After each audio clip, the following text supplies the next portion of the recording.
1923. 3,1 Millionen Besucher pro Jahr.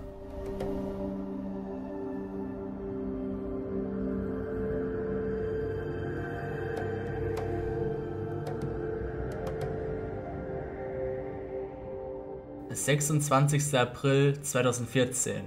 Der Stadtpark Liseberg eröffnet seine 6. Achterbahn, den Multi-Launch Coaster Helix, mit insgesamt 2 Katapultstarts, 7 Überschlägen und einer Streckenlänge von fast 1400 Metern. Die Achterbahn von dem deutschen Hersteller Mack Rides schlängelt sich komplett um den Hang mitten in Liseberg und interagiert mit einer Menge von anderen Fahrgeschäften des Parks, darunter zum Beispiel die über 30 Jahre alte Achterbahn Liseberg Bahnern und die Wasserbahn Flume Ride aus dem Jahr 1973. Helix überzeugte die Besucher durch seine lange und abwechslungsreiche Fahrt, vor allem auch im Zusammenhang mit der einzigartigen Location direkt am Hang mitten in Göteborg. Aber eigentlich hatte sich Liseberg zunächst eine andere Stahlachterbahn vorgestellt, welche die Skyline des Parks verändern sollte: ein Megacoaster.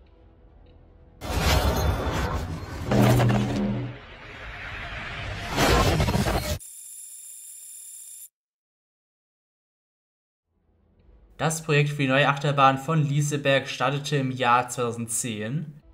Abgesehen von mehreren familienfreundlichen Coastern gab es bereits 2 große Thrill-Achterbahnen im Park, die Holzachterbahn Balder von Intermin, welche mit vielen Airtime-Hills auffahren kann, genauso wie der Hydraulic-Launch-Coaster Kanonen mit insgesamt 2 Überschlägen. Die neue Achterbahn sollte ein Megacoaster werden, also eine Achterbahn mit einer Höhe von über 150 Fuß. Von Anfang an war geplant, stark mit dem Terrain zu interagieren, sowie auch hohe Geschwindigkeiten waren Voraussetzungen bei der Planung. Ein Hersteller des geplanten Coasters lässt sich aus den Konzepten nicht komplett bestimmen, allerdings dürfte es sich entweder um die deutsche Firma Mack Rides oder um den Schweizer Hersteller Intermin Amusement Rides handeln. Liseberg hatte mehrere verschiedene Layout-Konzepte für den Megacoaster während der Planungsstufen. Die Station sollte sich im Gegensatz zu Helix, wo diese sich direkt neben dem Freefall Tower Atmosphere befindet, an der anderen Seite des Hügels entstehen. Direkt zwischen der Location der damaligen 2 Shot-and-Drop-Türme von S&S Sansei, welche bis 2015 im Park standen und nun durch den Gerstlauer Skyroller Aerospin ersetzt wurden, sollte der Beginn des Megacoasters gebaut werden. Das erste Konzept umfasste nach dem Lifthill, welcher sicherlich auf Hypercoaster-Niveau, also höher als 61 Meter oder 200 Fuß, gebaut worden wäre, einen sehr steilen, fast vertikalen Drop. Das Tal daraufhin wäre genau über die Station der Wildwasserbahn Flume Ride entstanden, gefolgt von einer Linkskurve in einen großen Airtime Hill direkt über den Weg. Die restliche Strecke hätte einen weiteren niedrigeren Airtime Hill direkt neben der Station von Liseberg Bahnern umfasst, wie auch ein Immelmann, mehrere Kurvenkombinationen, eine COG-Roll und als Finale eine Hardline-Roll, wie auch bei Helix. Bei dem zweiten Konzept wurde der normale Lifthill durch einen Launch-Lifthill ausgetauscht, wie man ihn zum Beispiel auch auf dem Intermin Multi-Launch Coaster Maverick in Cedar Point vorfinden kann. Nach dem getwisteten Drop sollte kein Airtime Hill über den Hauptweg führen, sondern direkt in einer Linkskurve münden, worauf der Camelback gefolgt wäre, der sich dann direkt am Fuß des Hanges befunden hätte. Die darauffolgende Strecke ist relativ ähnlich zu den ersten Konzepten mit vielen Kurven, Richtungswechseln sowie Inversionen. Das Ende weist allerdings weitgehendere Unterschiede auf. Das Layout sollte bis zur letzten Helix von Liseberg Bahnern führen. Die Bahn hätte auf der Strecke dorthin eine COG-Roll aufgewiesen und einen in eine Helix führenden Airtime Hill, gefolgt von einer Hardline Roll als Finale. Das finale Konzept des Megacoasters umfasste wieder einen konventionellen Lifthügel und verwarf die gelaunchte Variante. Die Achterbahn startete mit einem steilen First Drop neben Flume Ride mit einer bodennahen Linkskurve im Tal. Daraufhin folgt ein sehr großer Airtime Hill.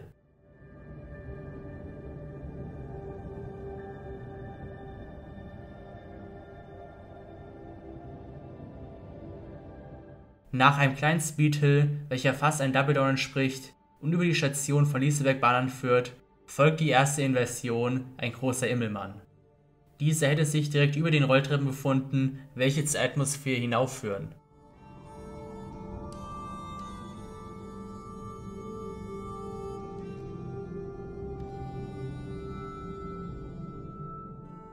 Danach schlängelt sich das Layout am Hang entlang mit mehreren Kurven und Richtungswechseln. Die Strecke führt in eine Zwischenbremse und nach einem nach rechts abfallenden Drop folgt das nächste Überkopfelement in Form von einer COG-Wall direkt über Liseberg-Bahnhofs Station. Das gleiche Element ist auch auf Helix vorzufinden. Nun durchfährt der Zug einen großen Twisted Airtime Hill, welcher in einer Linkshelix mündet. Abschließend folgt noch die dritte und letzte Inversion einer Hardline Wall, welche unter dem zuvor durchfahrenen Airtime Hügel liegt. Nach einer kleinen Linkskurve mündet die Strecke daraufhin in der Schlussbremse.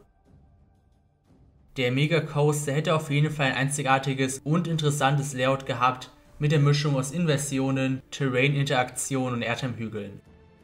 Vor allem der Drop und der erste Hill sehen nach wirklich sehr guten Elementen aus.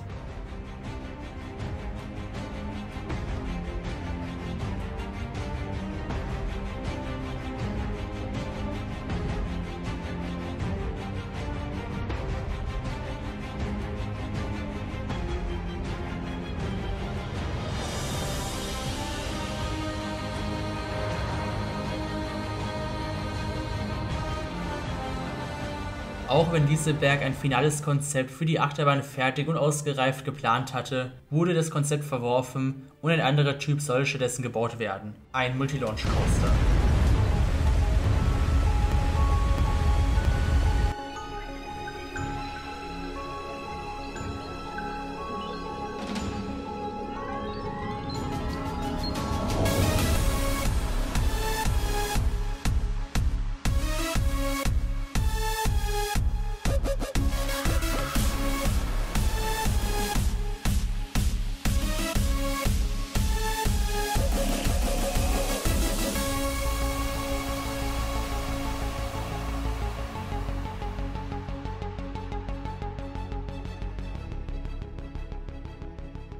Die neuen grundlegenden Fundamente für die Achterbahn waren Terrain und Multi-Launch. Der Coaster sollte mehrere Katapultstarts bekommen, um den Zug zu beschleunigen, im Gegensatz zu einem traditionellen Lifthill, wie es beim Mega Coaster geplant war. Aber auch hier sahen die ersten Konzepte noch nicht so aus, wie man Helix jetzt fahren kann. Die Station wurde an die andere Seite des Hills verlegt, anschließend an das Gebäude, in welchem sich der Freefall Tower Atmosphere befindet. Zuvor befand sich dort das 3D-Kino Maxima. Es war geplant, dass die Achterbahn, wie auch bei Mega Coaster, sich um den kompletten Hang schlängeln soll. Der erste Entwurf umfasste keine lange Strecke vor dem ersten LSM-Katapultstart, sondern nur eine kurze Kurvenkombination. Anstelle des nach dem Launch folgenden Corkscrews kam der erste Entwurf komplett ohne Überschlag aus und der Katapultstart hatte außerdem eine größere Steigung und ging bis über die Rolltreppen. Nach dem Ende der Beschleunigung folgte eine Linkskurve. Der darauffolgende Streckenabschnitt bis zum zweiten Launch, bestehend aus 2 Airtime Hills, dem Norwegian Loop sowie einer COG-Wall und einem Helix, war identisch zum fertigen Layout. Allerdings besaß die Achterbahn noch kein Top-Hat nach dem zweiten Katapultstart. Ebenfalls führte die Strecke erneut bis zum Fuß des Hügels nach der durchfahrenen COG-Wall, welche später zu einem Airtime Hill abgeändert wurde, und vollführte einen Immelmann, welcher in den zuvor durchfahrenen Norwegian Loop verflochten ist. Anstelle von ein paar Richtungswechseln folgte daraufhin eine weitere Inversion in Form von einer Hardline Wall. An der Stelle, wo das Element kurz vor der Schlussbremse eigentlich folgen sollte, gab es im ersten Entwurf 2 kleine Bunny Hubs. Im zweiten Entwurf wurde der Immelmann entfernt und die Hardline Wall vor die Schlussbremse ans Ende der Strecke verschoben.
Die nächste Änderung umfasste den Anfang der Strecke, wo die Achterbahn den Pre-Drop aus der Station sowie ein Korkenzieher erhielt, wie auch ein längeres Layout, das zum ersten Launch führte.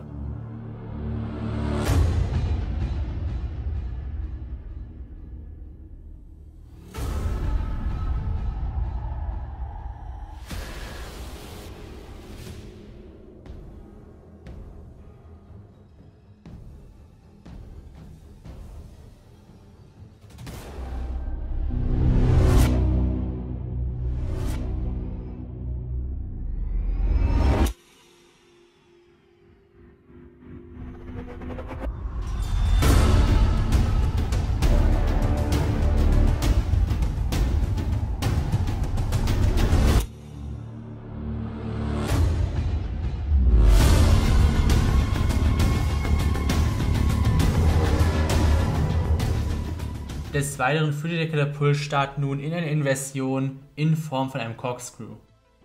Abschließend wurde noch der Inverted Top Hat nach dem zweiten Katapultstart hinzugefügt und ein paar weitere geringere Abänderungen am Layout vorgenommen.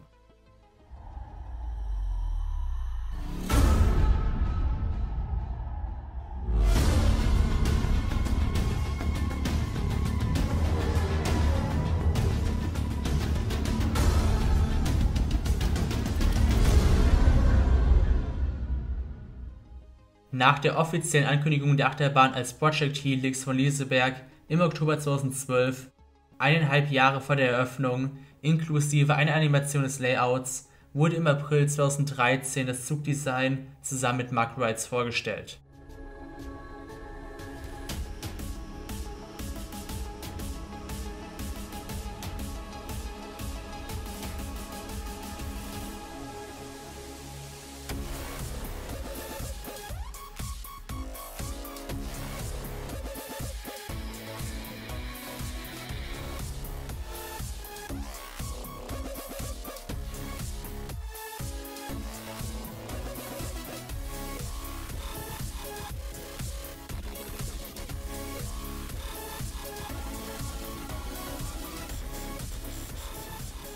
Allerdings gab es auch noch Änderungen am Layout nach der Ankündigung von Project Helix.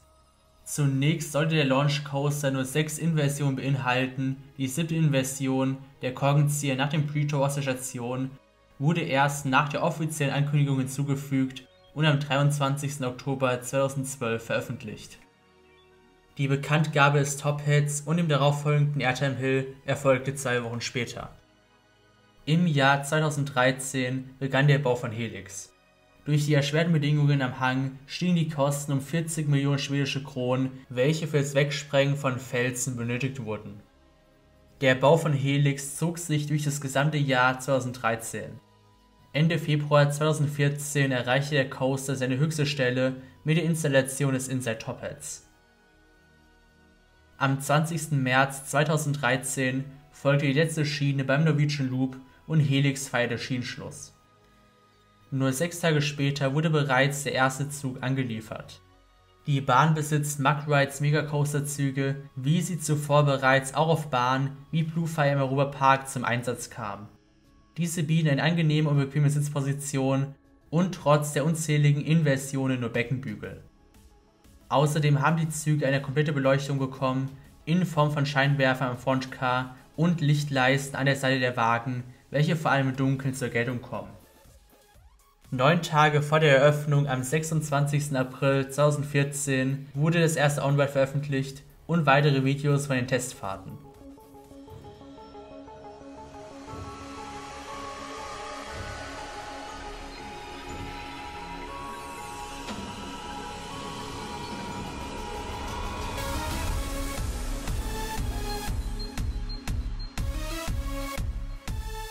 Mit einer Investition von 200 Millionen schwedischen Kronen wurde Helix erfolgreich eröffnet und erlangte auch mehrere Auszeichnungen, unter anderem vom European Star Award und vom FKF. Seit 2014 dreht Helix nun seine Runden quer über den Hang von Liseberg und im Jahr 2018 wurden zusätzlich zu den Beckenbügeln Gurte installiert, um das Sicherheitsgefühl der Fahrgäste zu verstärken. Zur Saison 2019 wurden die kompletten Bügel ausgetauscht, in welchen der Gurt nun direkt integriert ist. Dies wurde zum Beispiel im selben Jahr auch bei Copperhead Strike und Carowinds eingesetzt.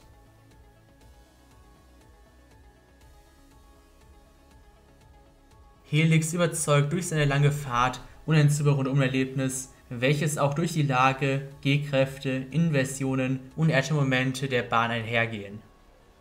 Dadurch schafft es Helix unzweifelhaft zu einem der besten Launch Coaster auf der gesamten Welt zu gehören. Aber auch nach der Eröffnung von Helix pausierte der Park nicht, es folgten mehrere neue Flatrides, wie auch eine neue große Achterbahn Valkyria. 2020 öffnete der Park einen neuen Dark Ride, thematisiert zum Maskottchen von Liseberg. Nichtsdestotrotz wurde der Hypercoaster nicht komplett vergessen. In Plänen für zukünftige Erweiterungen von Liseberg, welche im bereits angekündigten Wasserpark inklusive neuen Hotel enthalten, sind Konzepte eines Hypercoasters inkludiert, welcher möglicherweise entlang der Straße hinter Balder und Valkyria gebaut werden könnte. Das war die Geschichte des ehemals geplanten Megacoasters von Liseberg und Helix, dem Multi-Launch Coaster von Mack Rides. Ich hoffe, euch hat diese Folge von Ride History gefallen. Wenn es so ist, könnt ihr gerne ein Like da lassen und ebenfalls den Kanal abonnieren, damit ihr keines der zukünftigen Videos mehr verpassen. Vielen Dank an Shell Arena, der mir den Nachbau des Megacoasters in No Limits erstellt hat. Schaut euch gerne auch die ganzen anderen Videos an, ebenfalls wie die beiden anderen Folgen von Ride History. Und dann würde ich sagen, dann sehen wir uns bald wieder zum weiteren Video. Ciao.